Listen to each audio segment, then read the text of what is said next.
સુરતનું માંગરોળ કે જ્યાં અકસ્માતની ઘટના બની, ડમ્પર નીચે ઘૂસી ગયો બાઇક ચાલક, બાઇક ડમ્પરના ટાયર નીચે ફસાઈ, બાઇક કાઢવાના ચક્કરમાં ડમ્પર નીચે બાઇક ઘસડાઈ, બાઇકમાં સ્પાર્ક થતા આગ લાગી, બાઇક ચાલકનો ચમત્કારિક બચાવ થયો।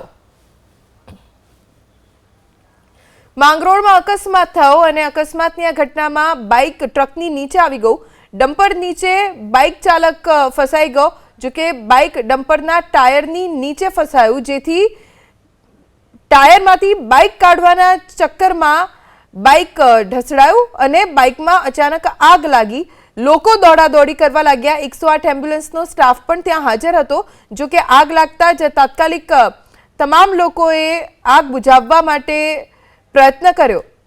માંગરોળમાં અકસ્માત થયો અને અકસ્માતની આ ઘટનામાં બાઇક ટ્રકની નીચે આવી ગયું, ડમ્પર નીચે બાઇક ચાલક ફસાઈ ગયો, જો કે બાઇક ડમ્પરના ટાયરની નીચે ફસાયું, જેથી ટાયરમાંથી બાઇક કાઢવાના ચક્કરમાં બાઇક ઢસડાયું અને બાઇકમાં અચાનક આગ લાગી।